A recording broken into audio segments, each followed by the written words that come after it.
Adding alerts is one of the most frustrating things of getting started in streaming. Using StreamElements, we're going to make sure all of your alerts are set up and ready to go. First things first, guys, we got to log into StreamElements. And you can log in through whatever you want to use. I've got a Twitch one that I've been using for over 5 years. My YouTube, when I stream on YouTube as well. I'm already logged in, though, so we're not going to worry about it. Whenever you log in, you will be on a page that looks similar to this. What you'll need to do is go down to Overlays. You'll click New Overlay. They will ask for a resolution of your stream. Most people will be using 1080p, so we're going to stick with that. It's going to ask you to add a widget. What you're going to do is go to Alerts, Alert Box. So this is the box that holds all of your alerts. You'll be able to place them in whatever corner you like, or directly in the middle, which would appear right above your face. Stick in the upper left-hand corner right now. As you can see, the different options you have: subscriber, member, super chat, tip. For Twitch, you're going to have, other things as well: gifted subs, subscribers. This is all very straightforward. If you want to do those things, you can do the exact same stuff here, which is easy. So first thing you should do is go down to Emulate, hit subscriber, just to see if the notification plays. As you can see, this is the standard notification for YouTube. You can do them for anything you want. Again, follows, subscribers on Twitch, same thing. If you want to adjust the size and opacity or anything like that, you can continue to do that down here with position, size, and style. If you don't want to use the default alerts, you don't have to. You can actually put in anything you want to. You can go to subscriber, set image. You can pick, whatever random image you want. So whenever someone subscribes, you'll click the button and boom, there you go. You got a funny face in the background. You can do the same thing with videos. If you don't like the positioning of the text of the alert, you can change that in different ways. You can change where it appears. After the 10 seconds is done, which you can adjust the length of it as well if you'd like.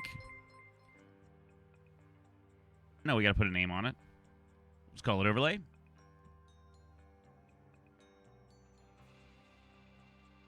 You'll see now the video is 5 seconds. As you can see with this particular option, the text is not showing up. That's actually a very easy fix. You're going to go to Text Settings, Advanced. You're going to look right here where it says Top. You'll just hit 0, and it would put it up here. If you do something like 75, it's going to put it more in the middle towards your face. Hit Save, and emulate another one. There you go. So that is it. You can adjust the height. This is basically just giving padding from the top of the alert. As far as customization goes, there are so many options that you can do. This isn't always the most intuitive way of changing things, but you can do so much with the StreamElements alerts. Go into subscriber or whatever one you want to change. You can change what it says to anything. Again, hit save and emulate subscriber events. You can actually change the sound if you'd like. I'm not going to do that today. You can add variations based off of certain criteria. You can set different parameters for different subscriber events if you'd like. For me, it kind of gets complicated. I prefer just to kind of leave it at 1, but that's up to you. You can do whatever you'd like. If you'd like to turn on text-to-speech, you can do that. Relatively easy. Make sure you turn down the volume. There are lots of options. You can also do a text-to-speech activation delay. Lady is certified fresh. There you go.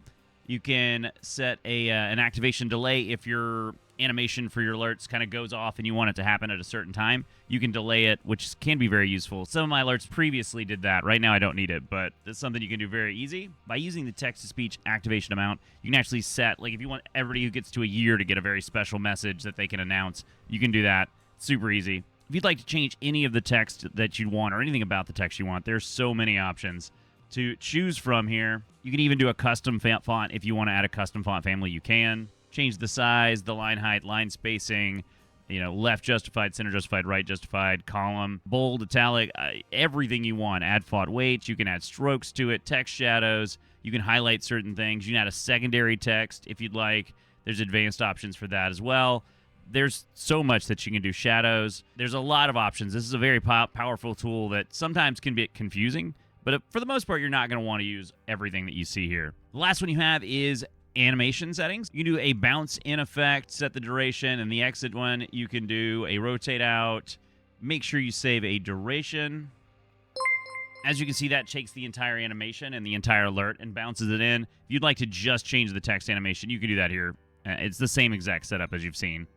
All this is awesome, but what about adding it to your OBS? That's actually very simple. The first thing you need to do is go up here, copy the overlay URL. What I would tell you to do is go and set a global alert scene, much like I have a global audio scene. I'm actually doing my recording on this computer, which makes it a little more difficult to do. So what we're going to do is just add the source in. We're going to call it alerts 2 since I have an alert set up here already. We're going to go in and paste that URL that you saw. You're going to set the width to 1920, and you're going to set the height to 1080. And click OK. And then we're going to bring back in. Then we're going to bring back in this here. You can see the infinite loop here. You can hit emulate, hit subscriber event. And there you go. Popping up in the corner just as you saw. Now, if you did not hear the audio, which you likely did not, what you need to do there is go in, click Control Audio via OBS. We're going to hit emulate again. And you will see that it popped up twice. Now, that is because it's coming through Chrome. If I silence Chrome, hit subscriber event, there you go. You hear it coming through alerts. If by some chance you don't hear the audio or your viewers do not hear the audio, what you need to do is go to Advanced Audio Properties. After you go to the Advanced Audio Properties tab, you'll see the name of the audio source that you're using for your alerts. You'll set it to monitor and output. You'll close it, and then everybody should be able to hear the alert. So a reminder that you can set these to anything. Again, if you're on Twitch or anywhere else, you can set those as well. You can change the volume if it's too loud. You can change the default volume to a lot of these things. There's so many options here. And if you'd like to see a deep dive into anything, again, just let me know in the comments down below. If you'd like to see how I set up the audio in my streams, I have a video right over here that's going to tell you exactly what you need to do to set up your audio. It's less than 8 minutes. I recommend you go check that out. If you like the video, hit the like button. If you want to comment on the video, that's fine. And if you'd like to subscribe, it helped me a ton. Hope you have a wonderful day. I'll see you in the next one, guys.